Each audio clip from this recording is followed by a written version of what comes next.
everyone, and welcome back to Only Hands by Anna. Today we're going to be hands-on with my favorite car brand. We will be test driving the McLaren Artura Spider.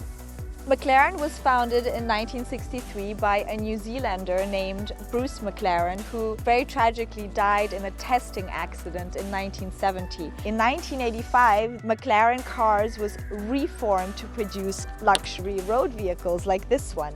In 2010, McLaren Cars was renamed to its current name, which is McLaren Automotive, which is based in Woking in Surrey. The Artura is the third hybrid car made by McLaren after the P1 and the Speedtail.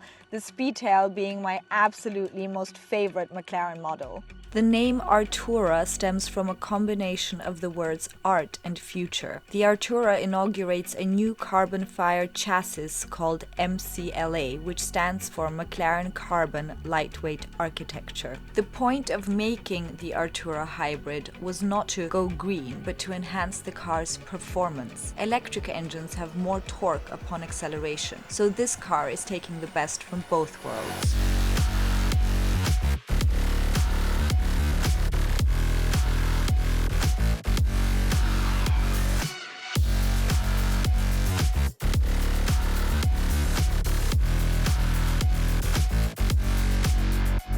Dihedral doors, also known as McLaren doors or synchrohelix doors, are a type of car door that are attached to the car via a specialized hinge mechanism that allows them to pivot outwards and upwards, creating a distinctive dihedral angle. The doors rotate 90 degrees, making it easier to enter and exit the vehicle, especially in tight parking situations. These doors are also a signature feature of Koenigsegg sports cars and were initially designed by Christian von Koenigsegg. In terms of driver assistance, the Artura has a number of innovative and modern functions. One is a nose lift function that lifts the tip of the car at the press of a button to enable it to move over speed bumps without damaging the bottom of the car. Another is a 360 camera for those that are rubbish at parking like myself, and a retractable hardtop with an ability to retract in 11 seconds while the car is moving up to speeds of 50 kilometers an hour. Finally, I am obsessed with a tinted skylight that can go from dark to light at the press of a button.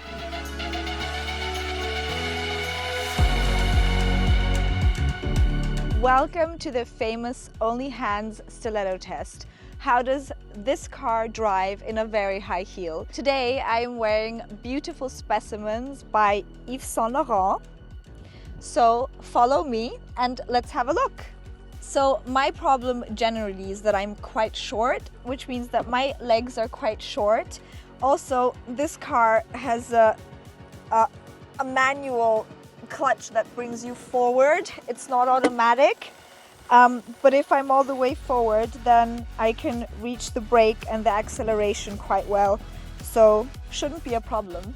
This is a lesson on how to get out of a McLaren in a demure and elegant fashion. It's all about the double leg swing.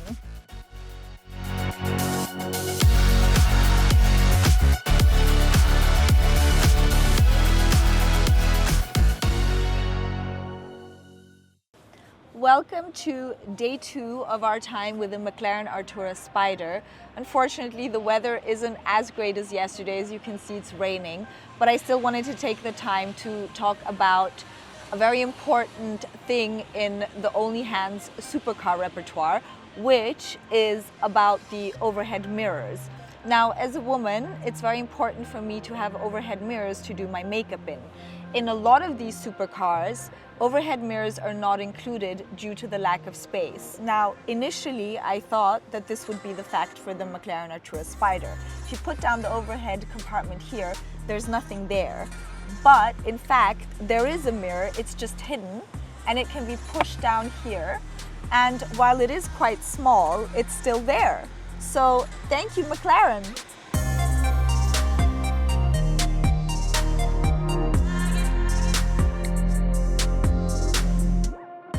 Today we're at Frei Luxury Cars, which is the certified dealer for McLaren cars in Austria. and I will be speaking to Paul here. Do you know how many of these cars had elements from McLaren Special Operations? Just to let you guys know, MSO stands for McLaren Special Operations, which means that you can have all kinds of bespoke elements added to your car. So how many of the ordered cars had MSO elements? It's usually per year, but 10 to 15, so say 30. Can 30 you tell to 35. us, can you think of one that was especially cool or particular that you can remember? Really nice. Well, obviously all the special models, like an Elva, for example, with a super nice satin matte silver finish with crushed diamonds in the paint job, which looks absolutely amazing, especially in the sun. Otherwise, we've got a lot of cars that go from, they have sort of two colors, where it's like orange in the front and red in the back, and it's sort of like, yeah, transitions over, which looks colors. absolutely amazing. So you are based here in Austria, but where are your clients from? So are they only from Austria, only from Vienna, or are they from the neighboring countries as well? We've got obviously our main customer base is Austria, but we get a lot of Eastern European customers. We are sort of the last dealership when it comes to Central and Eastern Europe. We get a lot of Czech and Slovak customers, but I'm assuming with MSO you are asking where they are coming from, which is predominantly Austria. A very interesting fact that I would like to share with you is that since the McLaren dealership opened its doors in Vienna 3 years ago, a total of 150 McLarens have been sold in this region. Out of these 150, only one was sold to a female owner, and sadly, it wasn't me.